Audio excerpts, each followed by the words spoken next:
Fala pessoal, voltamos, meu senhor e minha senhora que está do outro lado da tela, sejam muito bem-vindos ao nosso canal. Voltamos trazendo aí informações atualizadas do desgoverno Lula, né pessoal? Desgoverno Lula gastando o que não tem de fato, né? Ou melhor, quando ele não tem, ele vai cobrar o seu imposto, o nosso imposto aqui, para cobrir as suas despesas malucas, né pessoal? Taxade tá aí passando vergonha no mundo todo e eu vou trazer esse vídeo para vocês em detalhes. Mas antes, eu já quero pedir para você, já colocando aqui nos comentários a cidade que você está falando. Coloque a cidade onde você está nos assistindo e vai deixando o like no vídeo. Pessoal, deixa o like no vídeo, ajude a crescer esse canal. E se inscreva no canal se você não for inscrito, clicando no botão inscrever-se. Pessoal, o vídeo recheado de informações, vale a pena você ficar até o final, para você ficar antenado aí no mundo da política. Sem mais enrolações, compartilhe o vídeo, bora pro vídeo, pessoal. Bom, mais uma pauta diz que o governo Lula pagou 23 bilhões de reais em emendas parlamentares. A data limite estabelecida pela lei eleitoral foi o último dia 6. Esse valor destinado a projetos e iniciativas indicadas por deputados e senadores, sendo uma prática comum para garantir o tal do apoio político no Congresso. A medida gerou críticas de opositores que acusam o governo de utilizar recursos públicos para fins eleitorais. Coronel, numa entrevista recente, Lula afirmou estar vivendo o seu melhor momento na relação com o Congresso. Esse amor está custando caro para o Brasil, Coronel? Não tenha dúvida, custa caro e tem uma notícia ruim, né, para o próprio presidente. O dinheiro já acabou. Veja que o Rio Grande do Sul, ele está esperando lá até agora o socorro que foi prometido e que simplesmente não chegou por não ter de onde tirar. E quando ele faz esse esforço último ali, no limite do que ele pode interferir nas eleições municipais, porque esse é o objetivo, não é nem a governabilidade hoje ali para as últimas medidas, viu, Pitoli? Na verdade, é um grande esforço para tentar salvar o que for possível da eleição municipal. Veja que houve leilões, pregões eletrônicos que foram anulados ali do arroz, teve questão das próprias mídias que estavam sendo contratadas ali também, que deu água, tem uma série de iniciativas que eles estavam se articulando para bombar ali as candidaturas nas eleições municipais, só que hoje os olhos estão bem mais atentos. Se chama a atenção do Tribunal de Contas da União. Interessante que, infelizmente, a PGR tem tomado bola nas costas o tempo todo, mas... Pessoal, resumindo, o governo está quebrado. Essa é a verdade. Não tem da onde tirar. Para vocês terem uma noção, o Rio Grande do Sul, o governador está esperando até hoje a verba que não chegou. Vamos lá. O fato é que tem aparecido uma série de... lampejos que a gente percebe de esforços para colocar dinheiro nas campanhas municipais, mas eu tenho uma notícia ruim, Pitoli. Esse esforço não vai dar o resultado que o Lula pretende. Por quê? Porque esse esforço no Centrão, a gente já conhece qual é a característica, o DNA desse grupo de políticos que agora agradecem, pedem o dinheiro, prometem lealdade, mas eu ouso afirmar uma coisa para você: nenhum desses que está recebendo dinheiro vai querer o Lula no palanque. Vários desses que estão recebendo dinheiro vão dizer que são bolsonaristas desde pequenininhos, porque na hora que o Bolsonaro passar em vários desses estados, subindo nos palanques das eleições municipais, você vai ver que tem gente que recebeu o dinheiro do Lula, fez a média ali no seu curral eleitoral, mas vai dizer que não quer saber do Partido dos Tributadores. Então, muita coisa vai ser decepcionante para esse esforço meio desesperado, porque ele consegue manter essa governabilidade no mesmo modelo do mensalão até um certo ponto. Hoje talvez não tenha um Roberto Jefferson para apontar ali o que está acontecendo ali no Correio, mas o Correio hoje caminha da mesma forma que aconteceu lá atrás. As estatais estão aparelhadas, a gente já percebe água sendo feita em vários dos setores, ministros agora tendo que ser blindados até com 100 anos de sigilos, né, sobre dados. Nós estamos vendo o mesmo filme que nós vimos ali entre o Lula 2 e o Dilma 1.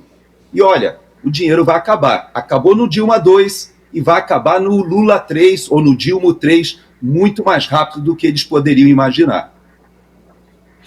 Serrão, qual é o papel do Lira e do Pacheco nessa relação de investimento no convencimento dos parlamentares, Serrão? Olha, hoje isso é muito complicado, porque a negociação do governo para essa liberação de emendas, na verdade, ela ocorre de maneira muito personificada e politicamente local. Então, os presidentes das casas, nesse quesito, não tem muito o que mandar, não. A liderança deles é praticamente inútil nessa situação. A gente está vendo um filme, o velho filme do passado, A Volta dos que Não Foram. E pior, o PT hoje sabe que está gastando, está fazendo as emendas, liberando a grana, que está curtíssima, né? Está em ritmo de aperte o cinto, mas no caso eu sinto muito que a grana sumiu. E o pior, os parlamentares não têm nenhuma garantia de que vão entregar politicamente a Lula o que ele deseja. O presidente Lula está exagerando na mitomania. Nunca falou tanta mentira, ele tem falado muita coisa, procure perceber o discurso dele. Ele geralmente tem falado aquilo que não é a verdade, é o contrário do que é a realidade. Ele tenta se convencer, ele faz um discurso para tentar convencer talvez a ele próprio ou alguém de que algo está muito bom, quando ele tem certeza absoluta de que a coisa nunca esteve tão feia quanto agora. Ontem, reunião do Ministério da Defesa, o ministro da Defesa foi cobrar de Lula, me dá um dinheiro aí, não corta o dinheiro aqui não, Haddad, porque vai prejudicar as obras do submarino, da fragata, e aí isso deve ter dado uma confusão desgraçada, que aquele dinheirinho ali é o dinheirinho dos empreiteiros amigos que tocam essas obras, essas realizações da Marinha. Então veja, a coisa está feia. Né? O Haddad vai cortar da própria carne, do próprio esquema de empreiteiro, do próprio esquema francês que está por trás disso aí também? Ou vai tomar goleada na Olimpíada se a coisa continuar assim? Então, a situação politicamente para Lula nunca teve tão feia. E o resumo da ópera é o seguinte: se a economia melhorar, tudo pode melhorar para Lula. Se a economia continuar piorando do jeito que vai, a vaca dele já morreu na véspera do Natal, que pode nem chegar. A vaca já foi pro brejo, né, pessoal? Já vou mostrar uma tabela, inclusive com os valores, né, os 23 bilhões, enfim. Mas antes, dar-se uma pergunta. Você acha que o governo Lula vai ter caixa, embora o coronel já tenha cantado uma bola dessa resposta, mas acho que é importante ouvir. O governo Lula vai ter caixa para garantir esse bom relacionamento com os parlamentares pelos próximos 2 anos, Darcio? Isso não importa. Eu até recorro ao nome de mais um filme. De Volta para o Tributo 3. Se não tem caixa, se endivida e coloca o povo para pagar. Essa tem sido a tônica desse governo. Essa é a grande realidade. O governo Lula não está nem um pouco preocupado com isso. Só é importante registrar. Na verdade, o governo Lula está preocupado em taxar o povo, né, pessoal? É como se fosse assim, se a gente não tem dinheiro, vamos jogar imposto em cima do povo, vamos cobrar do brasileiro, que aí o dinheiro aparece. É isso que está acontecendo e é isso que vai acontecer até o final do mandato, né, pessoal? Lula, taxado, cobrando impostos da população, quebrando a população ao meio aí, de tanto cobrar imposto, porque não tem dinheiro em caixa, e quem paga o pato é nós, os brasileiros. Vamos lá. Esses 23 bilhões, eles são 47% de 49 bilhões. Então, portanto, são 49 bilhões em emenda. A notícia trata dos 23 bilhões, contudo, foi um repasse feito no último dia, onde a legislação permitia, de um total de 49 bilhões. E, Pitoli, é muito interessante observar isso, porque a gente falava na pauta passada de um determinado senador. E no dia 11 de novembro de 2021, Esse senador foi saltitantemente, como trouxe o Gerson Gomes, para o STF reclamar de pagamentos de emenda do governo Bolsonaro.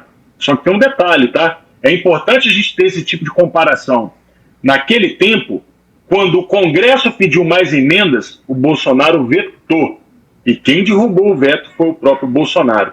E nesse momento, temos um governo que gasta muitas vezes mais o que o governo Bolsonaro gastou em emendas e não temos ninguém saltitando em direção ao STF para reclamar. E detalhe que piorou muito, porque hoje as emendas são emendas fixas para abastecer campanhas eleitorais, não tenho dúvida alguma.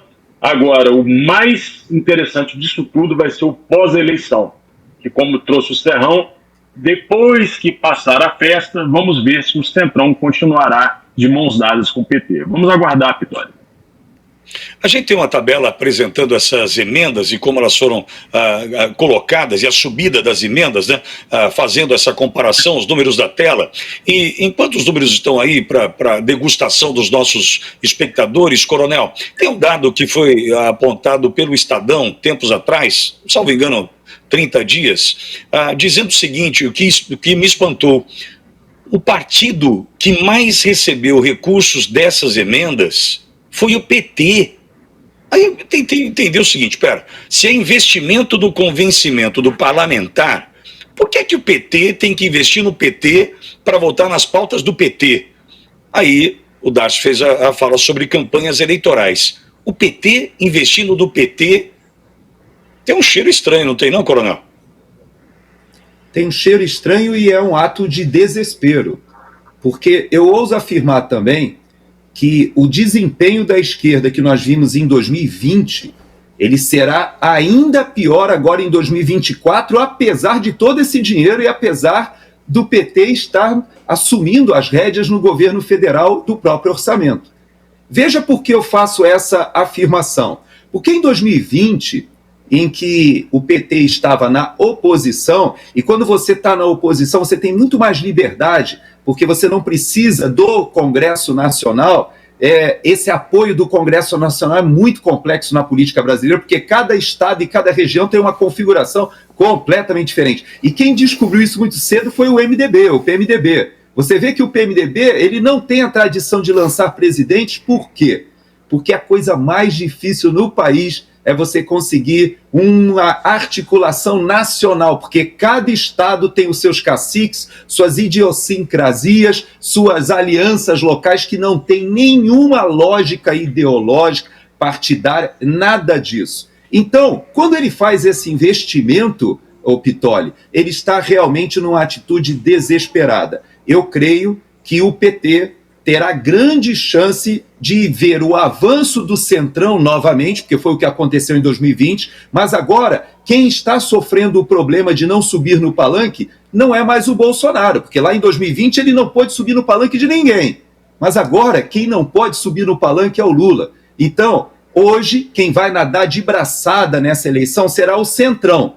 Mas o Centrão agora, turbinado pelo Jair Messias Bolsonaro, que tem o maior capital político hoje para fazer diferença em todos os estados. Então, eu quero te dizer, Pittoli, que eu vejo, sim, muito nexo, muita coerência de jogar dinheiro nos candidatos do PT, porque é um desespero o que nós vamos ver acontecer nessa eleição municipal. Tomara que eles não usem o TSE para muita baixaria, porque esse tem sido o meu principal receio. Não é nem mais a questão do dinheiro nas campanhas do PT. Mas, para mim, a minha maior preocupação é a perseguição política via TSE por causa do nosso passado recente. Serrão, Bolsonaro não liberou nenhuma emenda esse ano, ao contrário do PT, como a gente apontou aqui. Entretanto, a gente tem hoje o presidente Bolsonaro visitando o Rio de Janeiro pela manhã em Sanspenha, na Praça Sanspenha ali na Tijuca, e à tarde em Duque de Caxias, no Calçadão em Caxias. Absolutamente lotado de um Bolsonaro enfrentando a multidão sem nenhum, aparentemente, sem nenhum grande esquema de segurança, foi o que me chamou a atenção, o que mostra que de fato é um cabo eleitoral. Lula, com todo esse dinheiro distribuído, não terá a coragem de fazer o mesmo, Serrão? Não tem a menor condição de fazer campanha eleitoral o Lula. Onde ele for, ele pode queimar ainda mais quem supostamente ele apoia. Muita gente não vai querer ficar perto do Lula. O Lula é aquele cara que é como se fosse uma criptonita, né, para o Superman. O candidato ali na disputa eleitoral é o super candidato, mas não vai querer a criptonita do lado dele. Já Jair Bolsonaro é exatamente o contrário. É o inelegível com a maior capacidade de eleger alguém nessa eleição. Tem influência direta. Por isso que a estratégia dele está sendo em quê? Investir naqueles jovens, mulheres, que podem se tornar bons vereadores e que depois da outra eleição vão ter a força para fortalecer a escolha de deputados federais e dos senadores. A eleição 2026, a importância capital será a escolha do Senado. Ela pode ser até mais importante até que a escolha do presidente da República. O sistema de poder vai fazer o diabo para Jair Bolsonaro não poder concorrer a nada em 2026. Esse é o roteiro que está desenhado. Mas aí vai depender da configuração política dessa eleição municipal e de como fica o desgaste econômico. De novo, se houver problema econômico agravado, o governo do PT acaba antes do tempo e aí pode haver condições políticas favoráveis à anistia antecipada que permitirá a Bolsonaro disputar a eleição. Então, Bolsonaro hoje depende muito do fracasso econômico que parece previsível no horizonte, com o desgoverno do PT e com essa montagem aí de reforma tributária que ele está preparando. A economia aqui já parou geral. Meus amigos, não tá fácil a vida aí do Barbudinho, né? Barbudinho cada dia mais enrolado na própria corda, né? Pessoal, vamos lá, outra matéria na tela agora falando do ditador Maduro, pessoal. Maduro aí que está tremendo todo com medo de perder as eleições, que tudo indica que ele vai perder as eleições na Venezuela, hein? Ditador Maduro faz grave ameaça e fala em banho de sangue caso perca eleições. À medida que a data das eleições venezuelanas se aproxima, a tensão política incha de forma palpável. Nicolás Maduro, controverso ditador da Venezuela, intensifica sua retórica em um esforço para permanecer no poder frente a uma crescente popularidade dos opositores. Edmundo Gonzalez, ex-diplomata e agora líder da oposição, segue na frente das pesquisas eleitorais, deixando o ambiente político ainda mais efervescente. Nesta quarta-feira, numa assembleia na paróquia La Pega, Maduro fez declarações que ecoaram pelos noticiários. Ele alertou sobre um possível banho de sangue caso não sejam tomadas medidas para assegurar uma vitória histórica. Essas palavras causaram grande inquietação tanto no país quanto na comunidade internacional, gerando debates acalorados sobre o futuro da democracia venezuelana. Tá aí, né, pessoal, o Maduro aí preocupadíssimo, porque sabe que a esquerda ela é assim, né, pessoal? Ela começa a jogar sujo quando vê que vai perder. Então ela começa aí de todas as formas a se queimar, né, pessoal? Tá aí as matérias para todos vocês. Pessoal, espero que vocês tenham gostado desse vídeo. Vai deixando o like aí no vídeo, no canal. Se inscrevam aqui no canal se você não é inscrito. Clica aqui no botão inscrever-se e compartilhe esse vídeo nos seus grupos de WhatsApp, pessoal. Compartilhe esse vídeo nos grupos de WhatsApp, nas suas redes sociais, para que mais patriotas conservadores possam saber da verdade. Esse é um canal patriota e nós estamos aqui diariamente, todos os dias, levando informação para todos vocês. Já vou pedindo para você colocando aqui nos comentários também a cidade que você está falando. Pessoal, vou ficando por aqui. Espero que vocês tenham gostado desse vídeo. Até o nosso próximo encontro.